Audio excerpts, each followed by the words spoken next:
So when we're speaking of unveiling the light of being, we're not pointing to something that needs to be attained.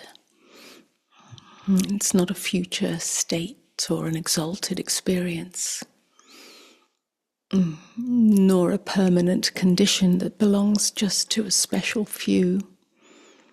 The light of being is not hidden because it is not distant, it is not far away.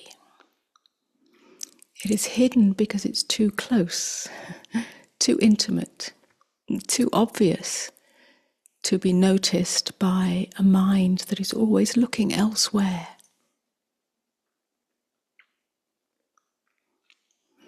We're so conditioned from childhood to orient ourselves towards objects, towards thoughts and roles and relationships and achievements and identities.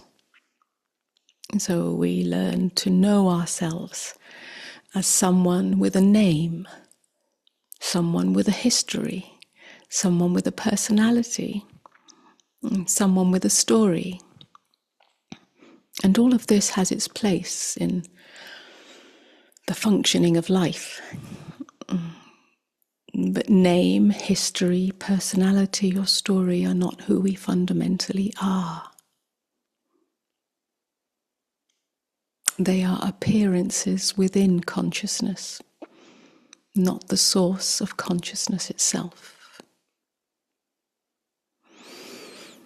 So the light of being is the simple fact that you are aware. Before you know anything about yourself, before you remember your name or your past, there is a quiet sense of existence.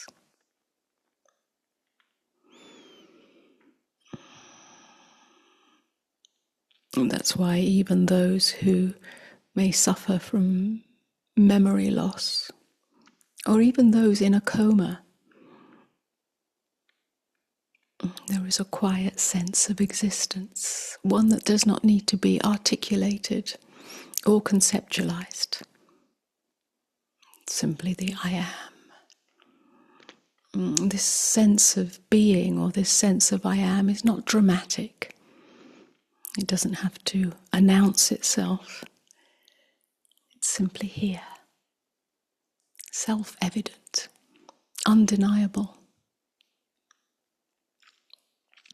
You may doubt your thoughts, you may doubt your beliefs, you may doubt your interpretations, but you cannot doubt that you are present. This undeniable presence is the light of being.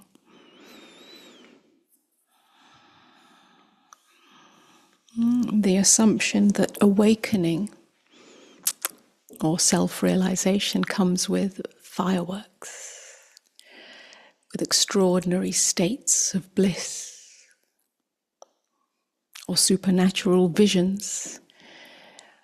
This is not true. These are all experiences that may arise and pass along the way, but they're not the essence of awakening. The essence of awakening is a shift of identity. The recognition that what you are is not the content of your experience, but the aware presence within which all content appears.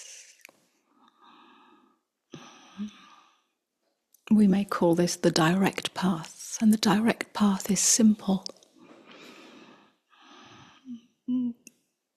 Its simplicity can be overlooked because the mind wants something to do, something to improve, something to attain. Many complex spiritual practices or meditations or understanding the scriptures. But the light of being doesn't require any effort. It doesn't require intellectual prowess.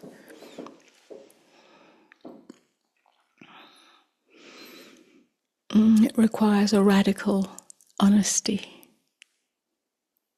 a noticing of what is already here,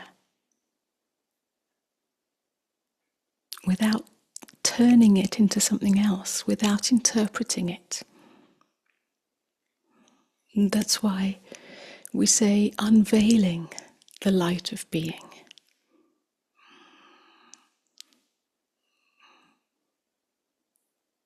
Unveiling implies that something false is removed. But what's removed is not the personality or the functioning self, but the belief that this personality or functioning self is who you are.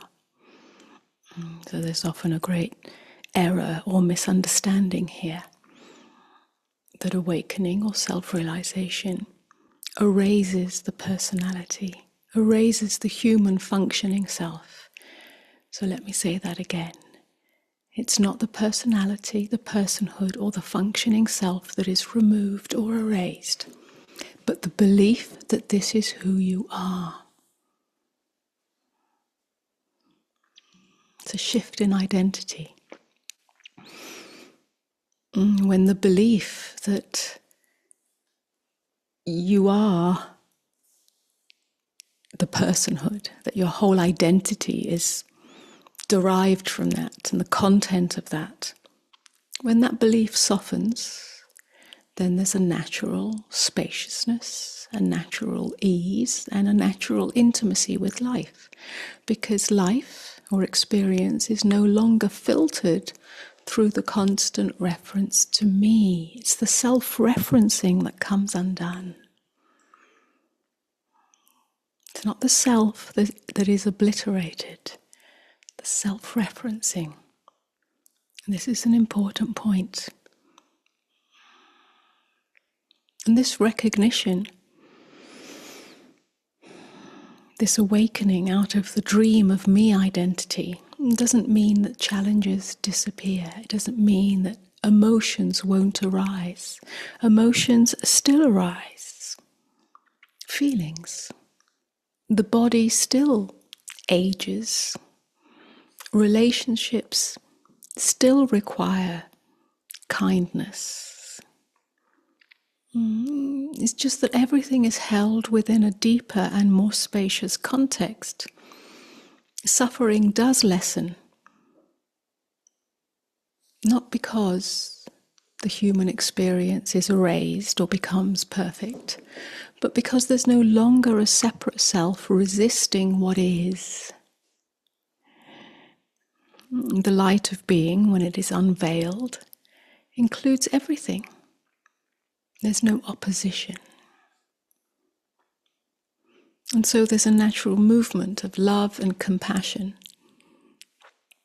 not as a moral or spiritual obligation, but as a spontaneous expression of seeing that there's no separation. The same awareness that knows your thoughts knows the thoughts of others. The same presence that breathes you breathes the world. It's the same presence.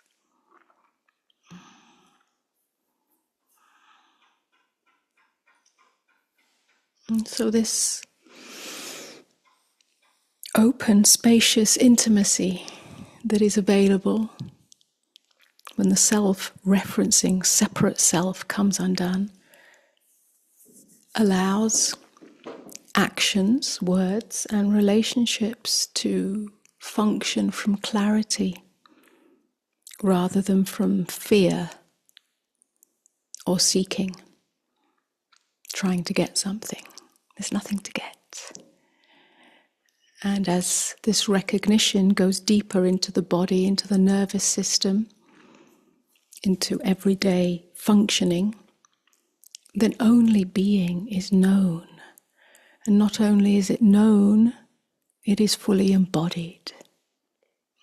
And so this changes the qualities or the quality of our relationship to life and our relationship to self.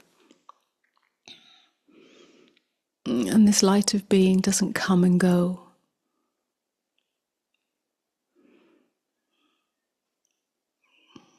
It's not a state.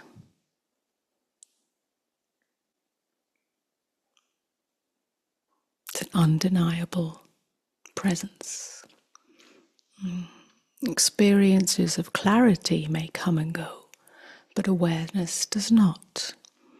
Even confusion may appear within awareness. Even forgetting may appear in awareness, because there is nothing ever outside of awareness.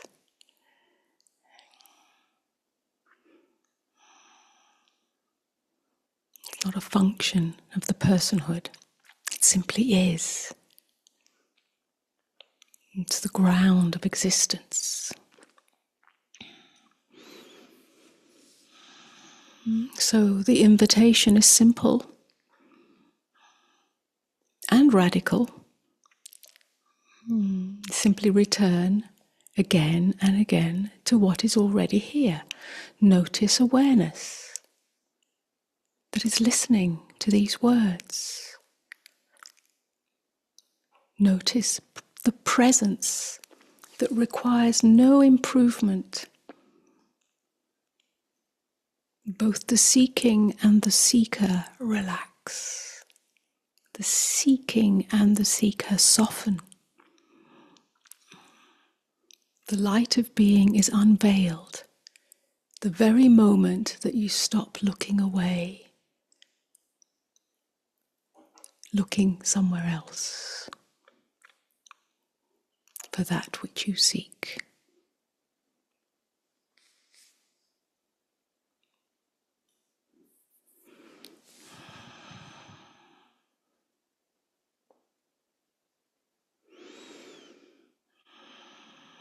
This is the invitation of freedom.